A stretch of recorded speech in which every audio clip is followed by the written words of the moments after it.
Hi, I'm Tammy Yosich. I live and work in Jackson, Tennessee. Jackson is located midway between Memphis and Nashville.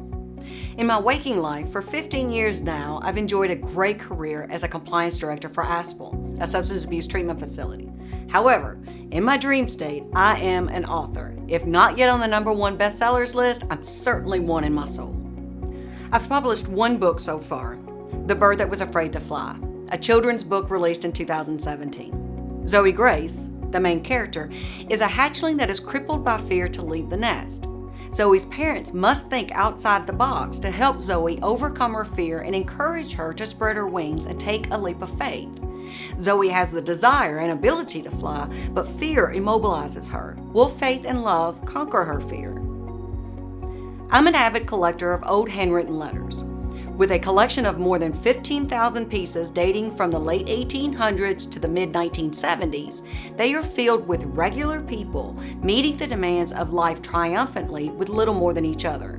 I have 3 projects based on letters from my collection. First, Colby and Stella is a book about a couple living in Kentucky in the early 1900s.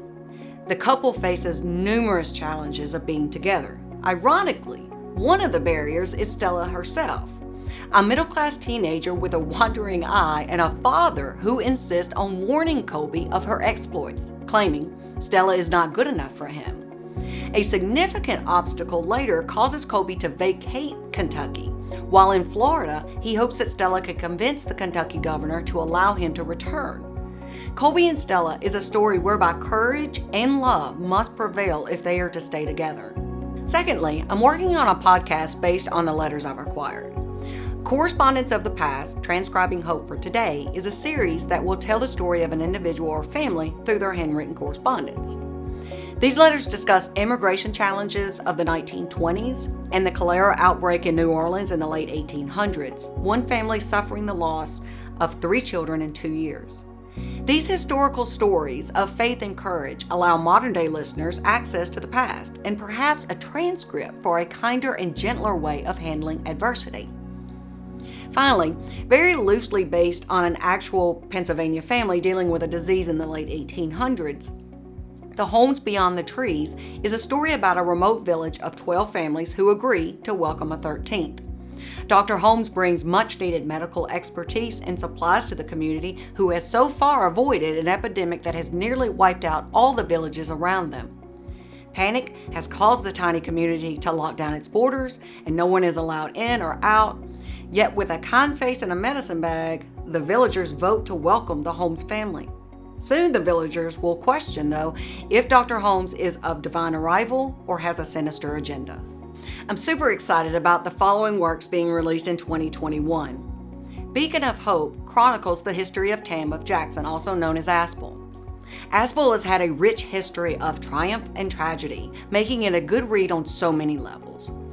Beacon of Hope explores the setbacks, obstacles, and darkness that face the facility. Like those living in recovery, the grace of God has kept the doors not only open, but allowed for ASPL to become one of the most recognizable treatment centers in the state of Tennessee. Beacon of Hope provides guidance for anyone who seeks inspiration for a struggling organization or anyone struggling with a disease of addiction.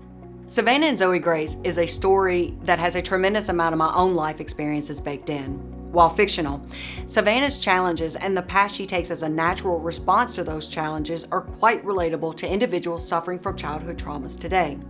For more than a decade, young Savannah is abused, neglected, and unloved by her mother and stepfather. Savannah achieves the coveted American dream, but is yet to achieve ultimate freedom from the prison of trauma. During a national tragedy, Savannah finds herself solely responsible for a golden retriever puppy who, much like Savannah, is in desperate need of faith, love, and hope. My literary works reflect everything I have read, lived, and experienced in life. The world is full of proverbial cliffs beckoning our courage to take a leap of faith and join all who have soared before us. Since my first journal entry as a young child to everything I will pen today and every day, my writing conveys hope in a world that can appear hopeless, faith when the world says faith is useless, and love when the world demands we hate.